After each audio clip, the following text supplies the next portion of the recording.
it's great that you have a director of football. Yeah. But you've also, the last two managers you've brought in have been very high-profile managers who can say, I want James because I like James. And you, as director of football, have to go and get them James, right? Yeah. And I think it's the same thing with Rafa. Rafa probably has much more say over their signings this summer than, because he's a veteran, respected guy, comes with a big ego, than most managers would have. And you know me, I'm always saying, director of football, sporting director, has to come first. He's the boss. He lays out the vision. Yeah. And then the manager falls in line. And if you keep hiring these guys and pay them a ton of money and they're big name successful managers, they might well be going in a different direction, right? Gab, I might be a little bit naive when it comes to a sporting director and the role that they do and the job that they do, but I think they've got one of the cushiest roles in football. Now, they employ a manager because what they think, and they hear the vision from the manager in the meeting. Then the manager doesn't produce.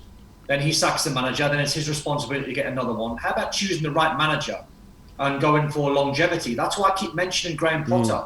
You go to Graham Potter now and you say to Graham Potter, right, you're going to have 4 years at this football club. And it doesn't matter if we finish fourth bottom, but we want an identity. We want to see what you're going to do, improving young players, getting them closer to the first team without spending hundreds of millions. I mean, in all fairness to Rafa, what chance has he got when their budget in the summer was 1.75 million?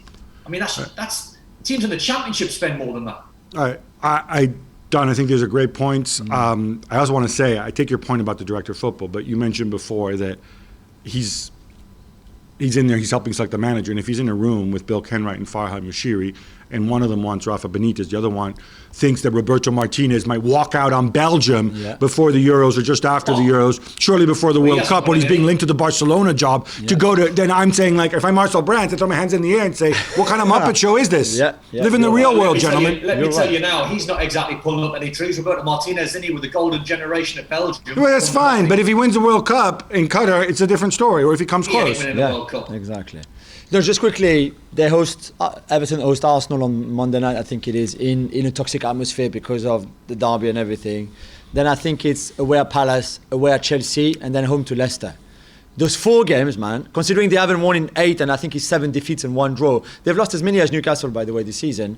Those 4 games are so crucial. And I know we always, it's a bit of a cliche, of course it is, but... Are they that far down the table? They're 15th. Okay. So they're 5 points clear of the bottom 3 of Burnley and the rest.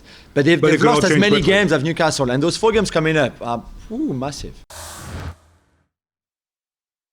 Thanks so much for watching ESPN on YouTube. And for more sports highlights and analysis, be sure to download the ESPN app. And for premium content and live streaming, subscribe to ESPN Plus.